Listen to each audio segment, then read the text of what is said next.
If you haven't already rated and reviewed the Singletracks podcast in your podcast app, now's the time to do it. We're randomly selecting listener reviews to read on the show, and if we choose yours, you'll get a free Singletracks hat in the mail. Hit pause right now, write a quick review, and then listen to future episodes to find out if you won yourself a hat. Happy trails. Hey everybody, welcome to the Singletracks podcast. My name is Jeff, and today my guest is Travis Counsell. Travis is the executive director of the New England Mountain Bike Association, which is also known as NEMBA, and he's currently based out of Vermont. Thanks for joining us, Travis. Thanks for having me, Jeff. So tell us a bit about NEMBA. What's the group's mission, and how large is your membership currently? Sure. Yeah. So NEMBA's mission is to provide epic riding experiences, preserve open space, and guide the future of mountain biking in New England. We're really focused on trails, advocacy, and community. That's kind of our three pillars that we talk about a lot. Okay. And we have about 8,000 members throughout New England, and we've really seen a good growth in that in the recent years as well. Cool.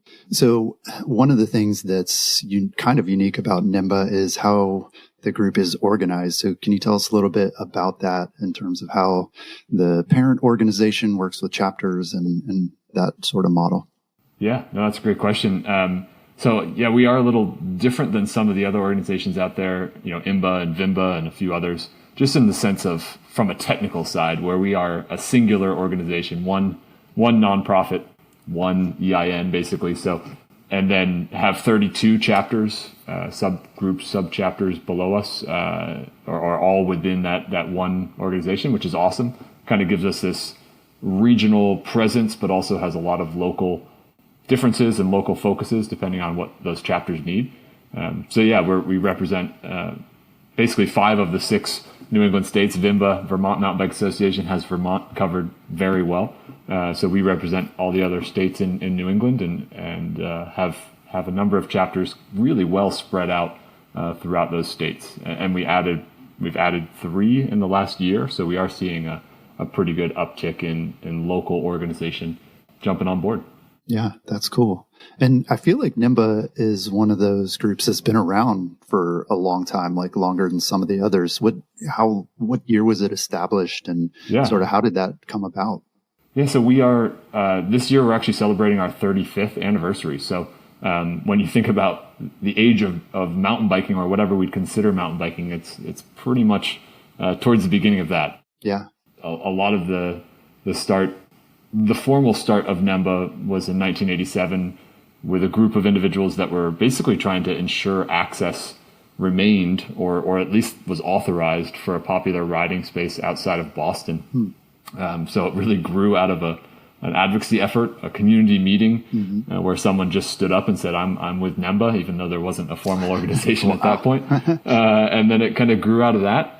And really the interesting thing is as soon as folks recognized that experience was not unique to that riding area, in the sense that a number of other mountain bikers or trail groups were kind of struggling with the same thing across New England. The concept of a chapter system really grew out of that and really kind of still lived at that local level, but again had that regional presence to kind of provide some, just provide some formality to it, and it's grown substantially since then. Thankfully, we don't spend all of our time proving that we have the right to be someplace anymore. Well, that's still true in some places, but we've really grown into a trails organization that does a lot of great work.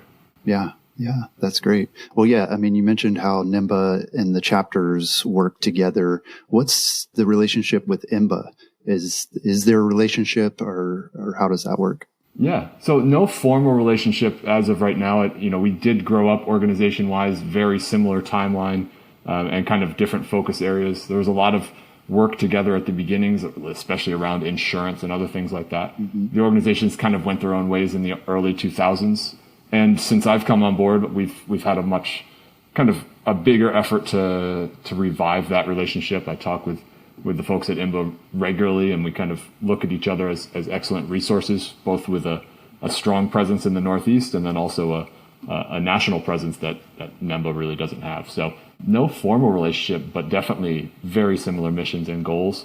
I mentioned VIMBA as well. So I look at those kind of 3 organizations as as really being a powerhouse the more that we work together. So really excited to see more collaboration in the future there for sure.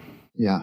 Yeah, that's great. And how many miles of single track, if you know, does NEMBA support, like through the chapters and all the different groups? Yeah, that's a great question. I don't have a specific number. That's definitely on our list of goals and metrics to know this year as we learn a little bit more about the chapters. It's certainly above 1,000. Wow. When I talk to some of our chapters, they have hundreds of miles, on an individual chapter level, and we have 32 of them. Granted, not all of them manage that many, but we're definitely over 1,000 miles of trails, that we manage in a variety of ways, whether that's merely just supporting trimming and keeping the trails open, all the way down to helping to build bridges or bench cutting or really building new trail systems. So it's a quite impressive list when you start looking at all of our chapters combined. Yeah, that's awesome. Well, you've been at NEMBA for a little over a year. What were you doing before that? Yeah, so I came in fall of 2020, and prior to that, I was actually living out in Hawaii. I owned a bike shop in Waikiki, and then had worked previously for the Hawaii Bicycling League, so a bicycle advocacy group out there. So really got my roots in the advocacy world there. Also was the president of an NEMBA chapter while I was out there, the Oahu Mountain Bike Ohana. So got, I was always more passionate, to be honest, about mountain biking. So it was good to have that, and then also still have my day job revolve around biking as well. But we moved back to the East Coast. Both my wife and I are from the New England area to begin with. So it was a great opportunity to move back and continue that passion of mountain biking specifically across New England. So yeah, that's a big change though. I mean, and yeah, interesting that you're involved in advocacy in both places. And I imagine it's a lot different, sort of the issues that you face and sort of what the mountain bike community is like. Was that a hard transition? I mean, it sounds like you and your wife are from New England, so maybe not. Yeah, I'd say, in some ways, yes, a big transition. In a lot of ways, not really. Hawaii has such this local focused, very much so local roots, and really, while it's a very populous and popular place for people to visit, there's still that local connection, which I feel like is very much so what exists in New England. And coming back to that and really recognizing that all advocacy is done at the local level for the most part. Right. The needs are known there and the trails are built there. So to take that mentality, and the weather's a little different and the riding conditions are a little different, but the actual efforts are quite similar in some aspects. So yeah, it's really nice to be able to return back to my roots and help an organization that has been around for 35 years, just, continue to transition and grow. Yeah. It's interesting that you say that the mountain biking in Hawaii is very like sort of locally driven, and that, I would imagine, Hawaii is a tourist destination, and thinking about trails here in the US too, there are certainly clubs that maintain trails that are more sort of like destination type trails. And then, I would imagine in New England, a lot of the trails you're dealing with are those sort of local trails. I mean, outside of a few locations, there aren't a lot of those where people are traveling like across the country to come ride the trails. Is that the case, or are you dealing with sort of a destination mountain bike tourist constituency? I think you hit it right on the head, in the sense that there's a few locations. You think of the Kingdom Trails, you think of Carabasset, you think of more of these destination, or they might actually be a little further away than your local trails. And I think we are starting to see a lot more local travel, if that makes sense, where folks are willing to take a long weekend to someplace or to connect the dots. There's a great initiative called Bike Borderlands. It's more of a campaign to tie together some really awesome riding locations kind of on the US-Canada border across multiple states up there. So we are seeing that effort to really get people to travel to these destinations. But they, all in all, a lot of these are local riding destinations, local areas that kind of grew out of the local ridership just needing more places to ride, or improving the places that they had. Yeah. And when somebody does that really well, you do start seeing the tourism kind of shift there. And I think we're seeing that especially with towns and municipalities starting to recognize that mountain biking and outdoor recreation can be a huge driver, economic driver or tourism driver, or however you want to highlight that. So I think we're starting to see that shift pretty heavily. Yeah. Well, sort of along those same lines, NEMBAfest is back for 2022. And I know a lot of people are really stoked to hear that and are getting excited about the event. So what's it going to look like this year? Yeah, no, so this is really exciting for us. NEMBAfest has not happened the last few years, largely pandemic related and location issues. So it is in a new location this year. We're shifting it to Carrabassett Valley, Maine, which is an excellent riding location if you haven't been up there. It is one of our chapters as well. That's a really cool highlight, is that the Carrabassett Region NEMBA chapter has really grown this trail system over the last 10 years, has a paid trail crew, has a big master plan, is continually expanding, and has really become a destination. Yeah. It's right at Sugarloaf, so there's a big winter draw, but to really see this summer draw. So excited to bring NEMBAfest there. It's going to be the first weekend in August, the 5th to 7th. And, it's going to, of course, it's going to have a little different feel just because it's in a new location, but I'm really excited that we're still able to have a big festival, and there'll be camping and there'll be concerts and, the things, demo bikes, pending the availability of demo bikes. Yeah. But, we're really still trying to focus on having it be a mountain bike festival that's really aimed at families and all different levels of riders. We have special programming within NEMBAfest for the Women's Summit, for adaptive use riders, for children and skills clinics. So there's a little bit of something for everybody. It's not a focus specifically on one type of riding. There'll even be a lift open at Sugarloaf for downhill riding. So there's going to be quite a variety of activities. It will be slightly smaller than previous NEMBAfest, largely due to just figuring out the logistics of a new location. Which very much so could support a larger festival and already does. But we just want to make sure we work out the kinks and focus on quality before quantity. Yeah. But we're really excited to bring that together. And it's going to be a fun event. Yeah, that sounds like a lot of fun. And pardon my ignorance, I mean, Maine sounds like it's way out there. But like, where's Carrabassett in relation to like where people live? Like, where do you even, if you flew into there, where would you even go? Sure, yeah. So if you were to fly in, I mean, whether it's Boston or Portland, Maine, so you basically go up 95 and then cut over in the Augusta area and go up about another hour and a half or so. So it is certainly out there. It is a committed drive from most places in New England. But the nice thing is that it's also a location that you're not going to get bored at, in the sense that if you could take a week off or at least a long weekend, there's a lot of trails to do. There's other activities. You're out in the woods. You're certainly in prime mountain bike world from as far of trails or rides as you want to do, you can do out there. So it was previously in Kingdom Trails, which was also pretty far out there in the sense of, somebody coming from a populated area in New England, was a committed drive. So I'm not going to say, Carrabassett's much more convenient, but it's certainly a great destination that I think people will definitely see the value of coming to. Yeah. We've definitely heard a lot of good things about the trails there over the years. And EWS racing, and I mean, just the addition of like having the option for people to do lift served riding and stuff, like that seems huge. And it's really awesome that you're able to have that event that sort of caters to all bikers. I mean, you mentioned various groups of people, but even within mountain biking, we all kind of have a different style of riding. So yeah, Sugarloaf has brought on Adam Craig, previous, professional mountain biker, who's really focused on bringing those mountain bike events to the ski area, basically, with Enduro World Series and Eastern States Cup and NEMBAfest all coming to Carrabassett Valley. I think we're seeing a really awesome kind of explosion of mountain bike activity in the valley there. And I don't see it stopping anytime soon, which is really exciting. Yeah, that's awesome. Well, so you sort of hinted at this in an earlier answer, but I want to know how this recent boom in mountain biking has affected NEMBA. On the positive end, I would imagine that you're seeing more riders, more people being engaged. But on the other end, we are hearing about increased user conflicts in a lot of places. So how's that sort of boom in mountain biking playing out in New England?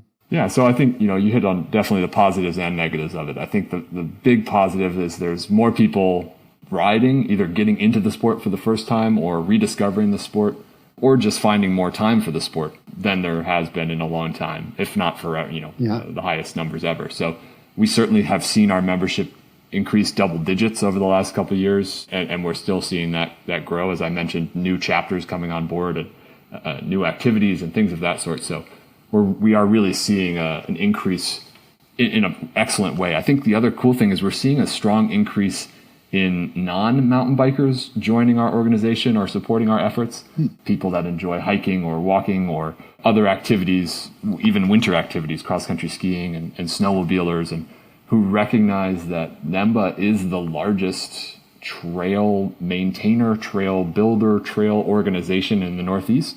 Yeah. And that while we are primarily a mountain bike organization, we are very much so a trails organization. And I think, feeding into that second question around the conflicts and the kind of tensions that build as trail systems start getting crowded, I think by positioning ourselves more as this trail organization and these not just out there advocating for mountain biking, but advocating for the value of trails for all users, really kind of diffuses some of that in a really good way. Of that's not to say there isn't conflict, and there's, it only takes one idiot to, piss off a bunch of other people. So we do deal with that, but I do think that we're starting to see this, better drive to just let's have, more trails and better understanding. We've adopted some campaigns that actually Bike Borderlands put together called Ride with Gratitude to really emphasize that shared use and stewardship mentality of being out there on the trails. NEMBA also has a Trails are Common Ground approach that we are certainly signed on to and supporting. And of course, I like the Be Nice, Say Hi campaign. Very simple, just nice reminder that say hi to each other, have fun out there. So I think we are hopefully skirting some of those negatives just by really emphasizing the value for trail users. Yeah. And that's not to say that there aren't spots that really still are overcrowded and there's just a demand that's higher than the trail system can support. And in those situations, we work with the towns and cities and states to ideally find a solution to increase trail access and increase the amount of networks that we can spread people around on so that we can reduce those conflicts. Yeah. Are you finding that those organizations are more receptive to that, just based on, these increases that we're seeing? Yeah. I definitely think, we're seeing, especially the northern New England states, the Vermont, New Hampshire, and Maine states who have really had a strong recreational economy for a long time in the skiing industry and the snowmobiles, et cetera, winter activities, hunting, that their adoption of mountain biking and the value of trail access is really, a no-brainer for a lot of those states and local organizations. I think as you start going further south where maybe the economic focus has not been as much on trails, it's taking a little bit more of an adoption, but we are seeing groups and organizations come together that are really focused on showing the value of trails. I can think of Connecticut Outdoor Recreational Alliance as one good example, basically a conglomerate of all these outdoor recreation folks that are basically showing the value of trails to the state and local areas so that there's this better adoption of, they're not just out there for people to walk their dogs on. Like, these actually have a really valuable, both economic as well as health and, other purposes. And so we are definitely seeing more adoption. I would say actually at the local level, the town level, we're really seeing a strong understanding and appreciation for that. The number of our chapters that say, hey, our town has this forest and they're willing to put in 10 miles of trail. We just got to help them do it. Like, those conversations are happening rather frequently, which is really a cool outcome of, I think, a side effect to the pandemic and people just rediscovering the outdoors. Yeah. Yeah. I mean, that's great. We're hearing similar things, I think, all across the country that, towns are now, in some cases, they're going to these mountain bike groups and saying, hey, we want some trails. Like, can you guys help us? And that's really like a 180 from what it used to be, where the tables have turned. Yeah, exactly. Yeah. Where we would go to them and beg, and, it'd take years and years to get stuff done. And now, a lot of them they're helping fund a lot of these trails as well. And so, Yeah, it feels like we're in a good position for sure. Are there a lot of opportunities for new trail builds in your area? Yeah, I think, it varies by location. I think Maine very much so is exploding in the mountain bike world. The opportunities to build new trails, just given the open space and recreational economy there is huge. There was a $1 million fund set up for trail building in New England, trail building projects, in Maine specifically for trail building projects, which is impressive and pretty awesome. Yeah. What is the land sort of ownership like in Maine? I mean, are there a lot of government owned land, or is it private land, or what is that like? A lot of it would be, there is certainly a lot of state land, and those have existing trails and hiking trails, but I would say a lot of the positive, again, is at that town and municipal level. And then we are seeing a lot of relationship building with land trusts and more that private or less of a government agency relationship, which is great. I think land trusts are a huge potential, and one of the big differences between, say, us and, say, out west organizations, we're not dealing with federal land, we're not dealing with BLM, we're not dealing with that, but we are dealing with a lot of different land owners, which has its positives and negatives. It right. Can be a good domino effect, as you find one land trust or town who's really on board, and it kind of opens the doors, if you will, for surrounding and connecting lands. So, which is great. And I think it's also impressive when you start looking into it, how much land some of those land trusts and other groups do have access to. So the more that we work with them, the more opportunity is showing itself. So, there are certain areas around Boston or the larger cities where it is hard to find new opportunities. There's certainly opportunities to improve trails and make them either more accessible or more sustainable. But there's certainly places where we're seeing a pretty high ability to put in really as many miles of trails as we can either fund or build, which is a cool opportunity. Yeah, that's great. Well, yeah, and you mentioned that NEMBA is seeing people joining from all different activity groups. So not just mountain bikers, you've got hikers and other people. And it sounds like there's a good coalition of people who are interested in trails and recreation. But I imagine there are also still folks who are opposed to mountain biking and not wanting to share the trails or are worried about environmental impacts, or they say they're worried about that. Are there any ways that you found that you can work with these folks, or that, maybe you can kind of counter some of that opposition to mountain biking? Yeah, I think, a lot of that is the relationship building with either individuals who might have these complaints and feelings, or larger groups. We are in the grand scheme of trail users. Mountain bikers are certainly still some of the newcomers, as well as some of the higher use or higher impact, not always in an environmental way, but a mountain biker going down a trail can be a little more of a distraction than, two hikers passing themselves. So I can understand the impact or the, perceived notion that mountain bikers have. I think once we do create those relationships and have those conversations and show up to their event to help out, or whatever the, showing good faith, I think some of those relationships do change. There are certainly people whose minds are not going to change. And sometimes you just have to acknowledge that and say, cool, well, there's a lot of other opportunities over here. I'm going to go explore those opportunities, and hopefully, history will prove itself to be progressive, and somebody in a different mind will come in and change. So I think that's been the cool thing in the last couple of years is, rather than feeling like, and you just expressed it too, rather than feel like we're going to these organizations or towns and kind of begging or trying to prove our worth or banging our heads against the doors, doors are opening, and we are seeing people come to us wanting our input and assistance. I think we still have a lot of advocacy work to do to kind of clean up some of the historical natures of that. When I think about some of the state organizations, DCR and in Massachusetts and DEEP in Connecticut, and mountain biking is just not well represented at their decision-making levels, whether it's a forest master plan or a conservation area or whatever.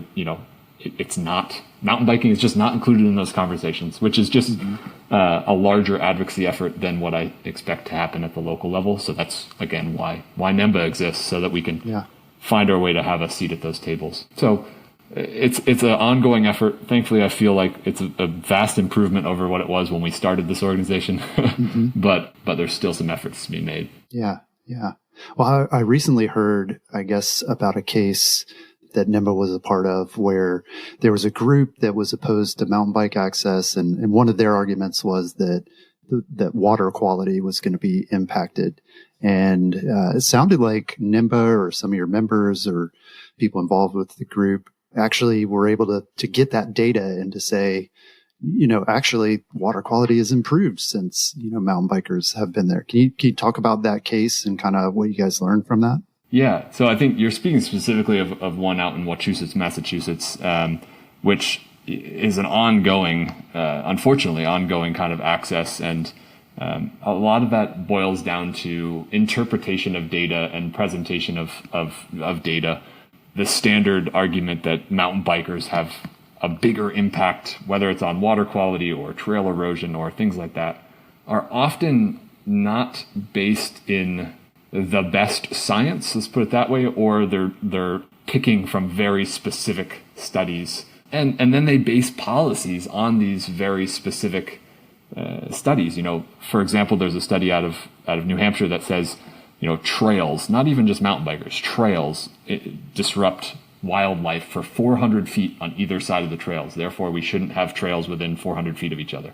And it's just like, when there's a row of houses over there, I think we're already disrupting. So I don't think the trails. So it's like, It's all situational. And I think we are recognizing that NEMBA can play a larger role in providing, or at least finding the data out there to present counter arguments to this. One role that I hope to see in the future is an actual staff member who's focused on some of these larger advocacy efforts. A lot of this is done at the volunteer level or a piece of my time, whereas some of these projects, whether it's state, whether it's a specific land trust, whatever it might be, do require a larger focus and a longer term commitment to really creating that relationship, showing alternate data or different or updated data that might present a better argument than what they're saying.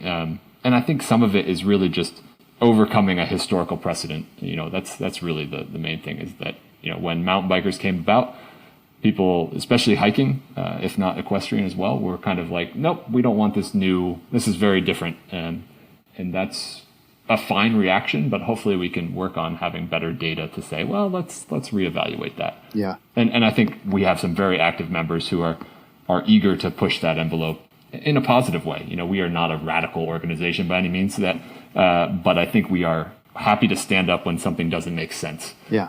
And unfortunately, some of those things take years and years and years, and then that person that you've been dealing with retires or moves on, and then you've got to recreate a new relationship with somebody. It's like, so the advocacy world is messy, but certainly worthwhile.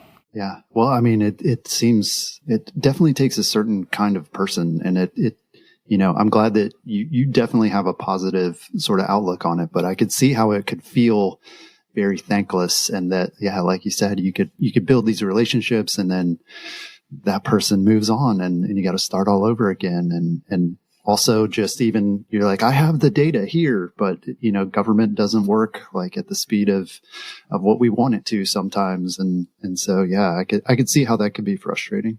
And I think some of the either people who are oblivious to that, or maybe just a little naive to what the process is to get, approvals and things like that. I'm hopeful that as we can explain these processes better and involve more people in it, that they can see, like, it's not as easy as saying, I want a new trail, or I want to ride my bike here. Yeah. There's pretty complex relationships and approvals, and at times, asking for forgiveness, because, there are plenty of places where trails existed before permission, and really just figuring out how to move forward on that is another huge piece of the puzzle. But, I think coming at it with a positive approach, and coming at it with a collective, collaborative approach of, like, I want to work with you. One of the big things that we do provide is that huge volunteer resource for a lot of these land managers. Like a tree falls down, or just general maintenance. Like volunteers are eager to help with that to a point that would be unsustainable if it was a paid resource. So I think we're really working on better capturing that data and presenting that to land managers who said, hey, we put in 5,000 hours of time into this plot, which, using their metrics, the Army Corps of Engineers says a volunteer hour is worth almost $20 an hour. So it's like all of a sudden we can say, listen, we just put $100,000 of work into your property. Thank you. You're welcome. Yeah. So I think, there's different tactics, and we're figuring out what works best for each group for sure. Yeah. Yeah. And I mean, you raise the other side of the issue too. I mean, you guys are dealing with government agencies, land managers, but you're in the middle between that and mountain bikers. And there are mountain bikers that you represent. They're the people, I mean, you represent all mountain bikers really, and not just the ones who are dues paying members, the ones who are like, yes, I'm on board with the NEMBA mission and, I want to do things the right way. I mean, I would imagine a lot of younger riders, hear like how complicated it is to get a new trail built, or we get through the red tape to, reroute a section of trail. And they're just like, that's ridiculous. I'm just going to do it on my own. I can't wait for that. So yeah, I mean, how do you balance that? Is that frustrating for you to have to, like, you're representing people who, like, you may not even really have any contact with or any sort of relationship with? Oh, sure. Yeah, I definitely think that we are, like you said, we represent mountain biking and mountain bikers. I have no doubts in my mind there are more than 8,000 mountain bikers in New England. So we certainly do not represent the full amount.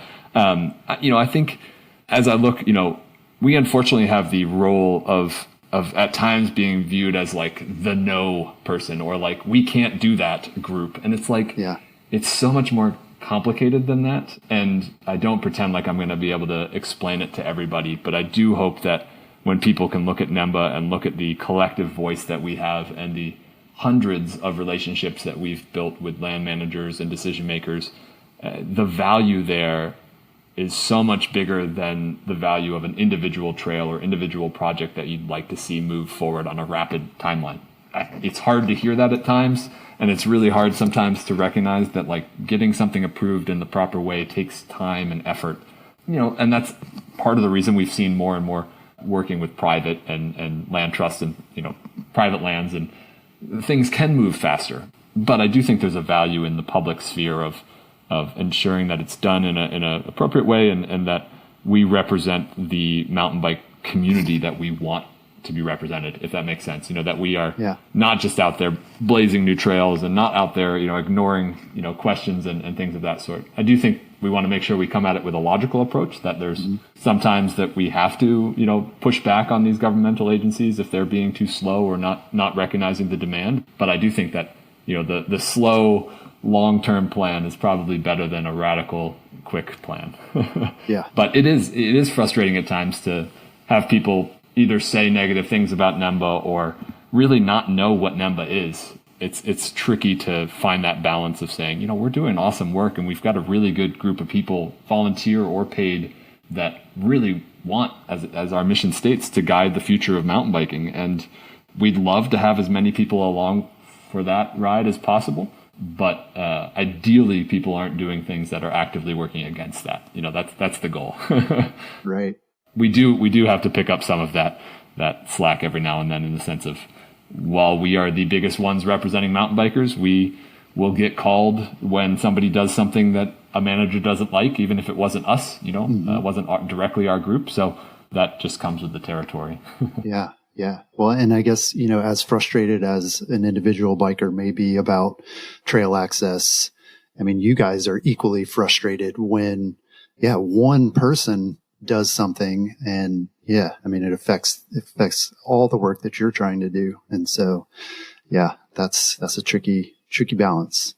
Yeah. Not one that I claim to be an expert at, but I do think that we're seeing a much better swing there as we really are going through a transition as an organization. We've grown staff-wise. Obviously, myself, we have a new executive director, but we have 4 other full-time staff members focused on a variety of things. So I think we're we talked of ourselves as a 35-year-old startup in a great way, that we have such a long history and great examples to build on, but we also have a lot of things that we're working on changing or improving, or just kind of bringing NEMBA to a different level, which is exciting, really cool.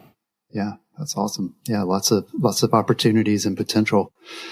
So one of the things that you mentioned about some of the New England states is that they have traditionally relied on winter sports, skiing and snowmobiling. Obviously, it's a great area for that. What about fat biking? Is that popular in New England? And like, how big of a thing is that? Is it something that a lot of the chapters devote resources to?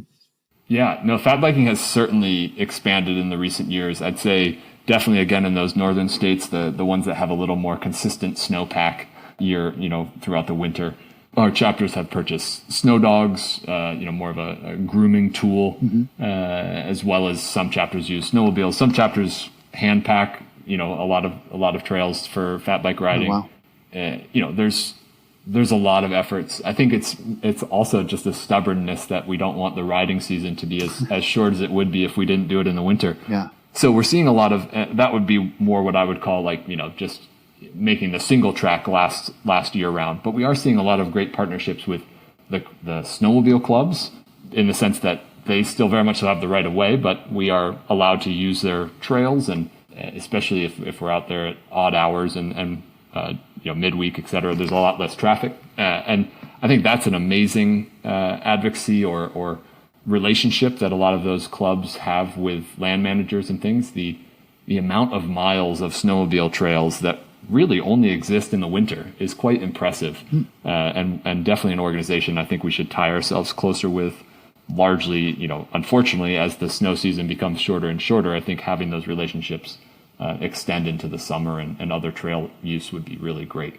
Yeah. And then, of course, we're seeing a lot of the cross-country Nordic skiing centers start opening up their groomed trails to fat biking as well, which we've had several races and several events at these cross-country areas, which is great. I think they're still figuring out, when it's super soft, fresh snow, they don't allow fat biking just because it would sink in more than normal, but that's great for cross-country skiing. When it's hard and maybe icy, which wouldn't be fun for cross-country skiing, that's great for fat biking. So I think they're seeing this nice user balance there. There's several ski areas now that actually rent fat bikes at their Nordic cross-country skiing areas, which is awesome. So we're really seeing a lot of winter riding kind of exploding in the recent years. And that's awesome. I love it. Yeah, that's really good to hear that fat biking is alive and well, and that even that some of those, formerly conflicting user groups are figuring out how to share the trails and everything. It seemed like there was that fat bike boom. Gosh, I don't even know how long ago that was, like 8 years ago or 10 now, man, when every bike brand was coming out with a fat bike. And it feels like it's fallen off the radar, but I think, like you're saying, it's really taken hold in the places where it makes sense. And New England is definitely one of those places. Yeah, I think there'll be pockets of it that exist. I know there's some big brands that are, no longer making fat bike or fat tire bikes. And, that's maybe just an overall market shift. But I do think that, especially this winter, anybody that put up a fat bike for sale in the used market, it was grabbed in minutes. Wow. I think that just desire to get out and ride, whether that's the increase in recreation in general or just wanting to ride in the winter. It's a cool sport and very different than mountain biking in the summer. So kind of provides a fun, different approach. Yeah. Well, let's talk about a different type of bike, e-bikes. So what's the current discussion around e-bike and e-bike trail access look like in New England? Yeah. So I think, e-bikes are one of those topics that I think, make people's hair stand on end at times, just from it's an unnecessarily divisive topic, in my opinion. And NEMBA is certainly, we've had a colorful past when it comes to e-bike, either advocacy or anti-advocacy. Anti-advocacy, yes. Yeah.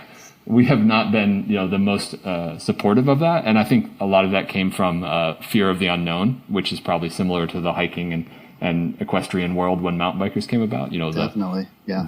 Are these going to impact our ability to access trails? That conversation, which, in the mid 2000s, 2013s, 14s.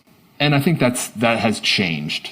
We put out a new e-bike statement that is a much more neutral stance around, especially class 1 e-bikes, stating that they have a much more similar ride experience to traditional mountain bikes than, say, a dirt bike or some other motorized vehicle. I think when I look at the e-bike conversation, I see it kind of two pieces. I see a social aspect and more of a legal or technical aspect. Okay. And I think NEMBA's role in both of those is kind of interesting. On the social side, I think the more that people are introduced to e-bikes and the more their friends end up riding them, the more, or I should say, the less they're going to matter in a good way. They're not going to feel out of place. They're not going to feel like it's just going to be like, oh, that guy, he's on an e-bike today. I think the one thing I realize is that, it's not an e-biker or a mountain biker. We're all mountain bikers. It's most people who own electric mountain bikes have traditional mountain bikes, have other bikes in their fleet, and they ride whatever they feel like riding. So on the social side, I see a greater adoption of, or just recognizing that it's, pretty darn similar. Yeah. And we're all trail users. I mean, just like, a hiker, we want to be respectful of them and their experience. And we all love trails. That's what we all have in common. Exactly. Yeah. And I think that's the main goal there, is that creating that community. I mentioned earlier, trails advocacy and community. And to me, community goes well beyond mountain bikers, well beyond what we'd call traditional mountain bikers, into all trail users. People on electric mountain bikes, people on adaptive use, people on whatever it might be. To me, that's the community we're representing. And while I will not pretend like there's universal acceptance within the NEMBA leadership around e-bikes, I think the conversation is moving in a positive way, which is great. That's the goal. And as I look more at that technical or legal side, I do think that people who want to ride electric mountain bikes or really want to be advocates for that, we do need them to come forward and help us on the legal approach. Technically in a lot of places, they are viewed as motorized vehicles and they are not allowed on a lot of trails, just from a technical side. There's states like Vermont that have worked to change that in some aspects. The Forest Service in Vermont basically now identifies a class 1 electric mountain bike as an electric or a motorized bicycle, not a motorized vehicle, therefore allowing it to go in places that motorized vehicles would not allow. Okay. So whether it's those types of approaches or working on a more generalized approach to how to categorize electric electric bicycles. Mm-hmm. Yeah, I don't think that there's any denying that they have a motor on them. They very much so are assisted bicycles, but I think they are also very different than what the original definition of a motorized vehicle was intended for. They're much similar to a bicycle. So on the social side, I think we're quickly seeing that, they're just part of our community and they're already everywhere, whether they're allowed or not, yeah. Technically speaking. And I should also preface that enforcement is quite minimal as well right now. Yeah. There's not enough resources, nor is there a real demand to do that. So, e-bike conversations to me, I always go back to, one, it's a mountain biker, it's a person riding a bicycle. Two, I think far more important than what type of bike you're on is rider education. And, I call it the Don't Be an Ass campaign. It's more just like, be a good rider, be a steward of the trails, be an example for everybody else out there, be an example of the mountain bike community. And beyond that, basically, follow the rules, but at the same time, I'd rather you be a good person, a good rider, and really push that forward. So when you talk to other trail users out there, if somebody was to fly by you on a mountain bike or cause some disruption, they're not at all going to be focused on, was that an e-bike or not? That was a mountain biker. Yeah. And the same thing goes for decision makers and land managers. They view the e-bike conversation as kind of infighting, the sibling rivalry within the mountain bike world. And we need to figure that out before they're going to worry too much about it. So I think it is a little bit more of a thing that we as mountain bikers and the community of mountain bikers just need to embrace and say, hey, we are all part of the same community. Mm-hmm. If you never want to ride an electric mountain bike, that's fine. I don't think that anybody's going to force you to do that. Yeah. But I do think that we need to recognize that there's a variety in the mountain bike community. There's people that love rigid single speeds. There's people that love electronic shifting. There's people that love all these other bits and pieces. And to me, e-bikes are just a piece of that, especially on the social side. Fully acknowledging the technical side, there's a lot of work to be done.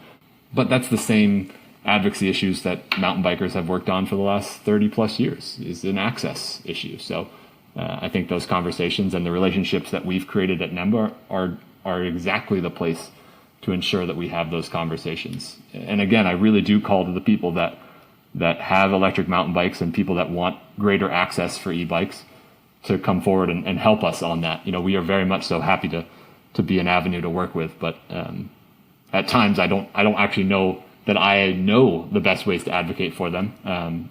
Whereas if people that have that experience and have that drive and passion, if they could step forward and help us on that, that would be huge.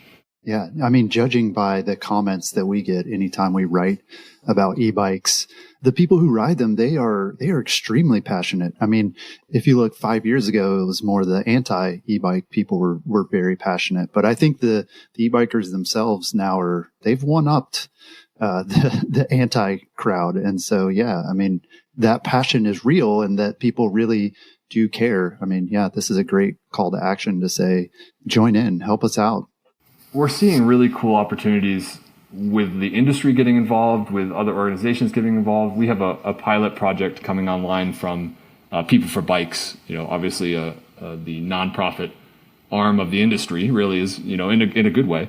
They're basically looking for pilot studies in New England, working with VIMBA and NEMBA to do e-mountain bike, basically studies of trail impact, whether that's user conflicts or erosion or et cetera, of doing side-by-sides and seeing what that data looks like. The large reason there being, whenever you bring this conversation up and you present an NEMBA study that was done out west, people will say, that's great, but how does that translate to the trails in Maine or the trails here? So I'm excited to see more studies like that, more data, that's more on the technical side and the legal side, but I'm excited to see that is moving forward and that there's an acknowledgement of the need for that from the industry or just in general from the community. So I do agree with you that the shift in the mentality has certainly been noticeable in the last few years.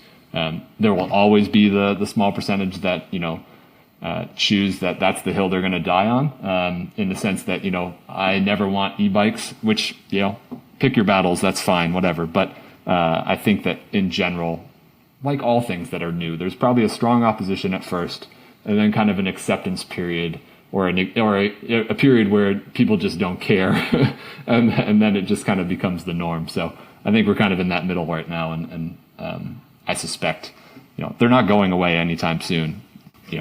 So I think that we're going to just see that acceptance continue to grow. Yeah, definitely.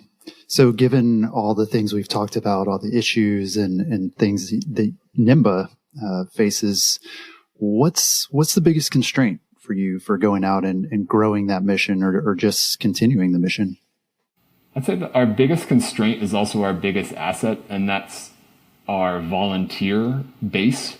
We really, up until when I came on board, or even more recent than that, we really were a very small staff, a very small regional office where 90% or more of the efforts were reliant on volunteers at the local grassroots level, which is an amazing thing and very much so a network I want to continue, but also has its challenges around, standardization or transfer of knowledge or efficiency, if you will. When 8 people are working on the same challenge and aren't talking or at least sharing what their experience is, it leads to multiple ways of things happening or just less efficient. So I'd say that's one of the big challenges, and something I'm excited to tackle is, providing better resources to our chapters, better templates, better how-tos around everything from putting on a great event to approaching a land manager around e-mountain bike, conversations and everything in between. And that's really where I see the regional office, our duty is really just to be kind of that resource hub to all the spokes that are our chapters. And that's exciting to me. I think we have a volunteer and chapter coordinator now. We have an operations coordinator. We have, a membership coordinator. We have all these pieces that are really meant to strengthen the chapters, which is exciting. And I think then we can kind of let those leaders have the tools and give them support along the way. And I think we're only going to see the organization grow from there. I think there'll be plenty of growing pains and things that we need to work out along the way. But I think that we're headed in a very positive direction right now, which is really exciting.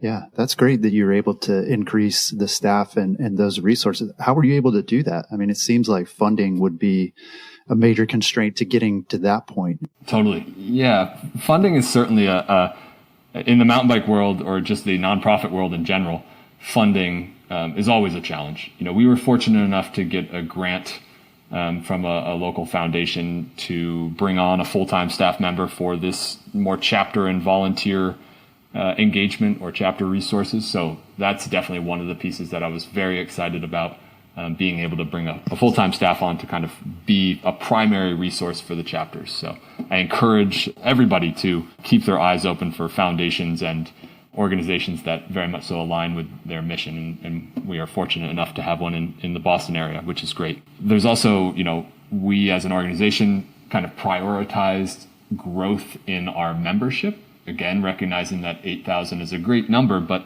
there's a lot more, especially given the boom recently. There's a lot more demand that we can find. So we kind of agreed to bring on a membership-focused position with the goal of expanding that membership, with the goal that membership growth does offset at least some, if not all, of that cost. And then, NEMBAfest has always been a large fundraiser for this organization. And we were fortunate enough to have some leftover funds from previous years that we were able to kind of put into an events position, or with the goal of course, bringing back a strong NEMBAfest. So these are unique situations that certainly don't exist at every nonprofit, but we're fortunate enough to have a pretty diverse revenue stream, membership and donations and events and grants that we're able to support a larger team. I do think there's a little bit of catch up that we're playing as well. NEMBA has, it's not like in the last couple of years we've quadrupled in size as far as membership. I think there's just been a latent demand to increase the office and the staff and the support that we provide. And fortunately, there's an existing membership base and funding sources that can support that. So we're lucky, that's for sure. But it's been a big shift, and one I'm thankful for my board for approving and understanding, for sure. Yeah, that's awesome. Well, yeah, it sounds like NEMBA has a lot of great things in store, lots of great plans for 2022. So, what's your wildest dream for mountain biking in New England? We've got all the steps, the stuff that's going to happen, most likely, and you've got things in place, but what's the big dream for you? So the interesting thing, that's a good question. The big dream for me is that anybody that wants to access mountain biking is able to do that. That's a very broad, I can dive into all the specifics of that, but it really is the goal of increased access for everybody that wants it. And there's probably plenty of people that don't even know they want it yet, but if all of a sudden there's a trail system, down the street from your house and there's an opportunity to get on a bike, whether that's borrowing or a low cost entry to it, that's huge. Let alone we start looking, and we're working a lot more with adaptive use and people who might have not otherwise been able to get out and ride the rugged rake and ride single track, as we look at what standards we need to put in place to give access to those folks, and really just increasing our DEI efforts and really just creating a mountain bike community that represents everybody. That's the goal. Mm-hmm. And the interesting thing about the lofty goal is in my mind, it's never achieved, which sounds horrible, but it's a constant thing we're working towards. And as we get closer to achieving it, ideally, we just push that goal further out so that we have more things to work towards, which is cool. We are an organization that will forever have things to do in a good way. We've shifted from primarily being an advocacy organization to being a trail maintenance and trail building organization to being a community building organization. So we have some pretty strong focuses that kind of ebb and flow depending on where a chapter is in its cycle, in its growth period. So, and that's exciting. We are huge in the sense when I start looking at all of the little details at every chapter and then timing that by 32. So it's good to have big goals, but I also love accomplishing the little things as well. Yeah. That's a great answer, man. I'm still stuck on your idea of, thinking about the people who don't even know that they want to mountain bike and that they could benefit from it. I think that is a huge goal. And like you said, it's one that you never meet. You'll never know if you met it, but that's awesome. Yeah. Let's get everybody out there and kind of, I think back to my days as a kid. I had a mountain bike in my garage and I was far more interested in playing on that than my N64 or whatever I had at the time. So let's shift back to where, you bike over to your friend's house, you bike out to the trails, you build forts in the woods, you do whatever it is.